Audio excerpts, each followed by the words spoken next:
মায়ের হাতের লাউ শুক্তো রেসিপি অনন্য স্বাদে। নমস্কার দর্শক বন্ধুরা, রাঁধুনি চ্যানেলে সকলকে আমন্ত্রণ জানাই। এখানে 4টে উচ্ছে আমি গোল গোল করে কেটে নিয়েছি, ভালো করে ধুয়ে এবার নুন মাখিয়ে নিচ্ছি। 4 চামচ সর্ষের তেল গরম করে নিচ্ছি প্রথমে, তারপর আমি উচ্ছেগুলোকে ভেজে নেব। উচ্ছেগুলোকে ভালো করে লাল লাল করে ভেজে নিতে হবে।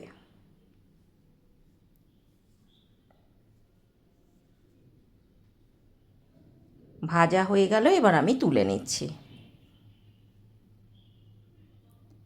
এবার আমি এই তেলেই একটা তেজপাতা আর এক চামচ রাঁধুনি দিয়ে দিলাম, 1/2 মিনিট ভেজে নেব।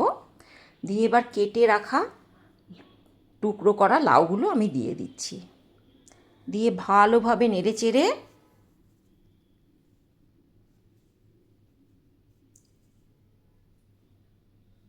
ঢাকা দিয়ে দিলাম 5 মিনিটের জন্য। একটা মিক্সির বাটিতে 3 চামচ পোস্ত, 1 চামচ হলুদ সর্ষে আমি শুকনো বেটে নেব। এবার 5 মিনিট পর খুলে নিলাম, আবার নাড়াচাড়া করে নিচ্ছি। দিয়ে এবার পরিমাণ মতো লবণ আর 1 চামচ চিনি দিলাম। রান্নাটায় কিন্তু খুব বেশি মশলাপাতি নেই, এইটুকুই মশলা। গরমকালের জন্য ভীষণ ভালো। আবার 2 মিনিট ঢাকা দিয়ে দিলাম। শুকনো বেটে নিয়েছিলাম, এবার জল দিলাম, দিয়ে মিহি করে বেটে নেব। রান্নাটা ঢাকা চাপা দিয়েই কিন্তু হবে। পোস্তটা বেটে নিয়েছি মিহি করে, এবার আমি বাটা মশলাটা দিয়ে দিলাম।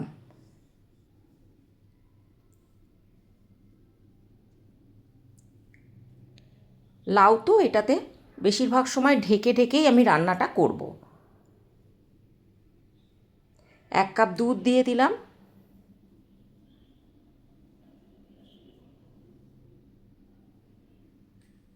আবারও ঢাকা দিয়ে দিলাম। ঢাকনাটা খুলে এবার উচ্ছেগুলো, ভেজে রাখা উচ্ছেগুলো খানিকটা দিলাম, দিয়ে আবার ঢাকা দিলাম 2 মিনিটের জন্য। 2 মিনিট পর খুলে দিলাম। তৈরি হয়ে গেল গরমকালে খাবার জন্য আদর্শ একটা রেসিপি, লাউ শুক্তো।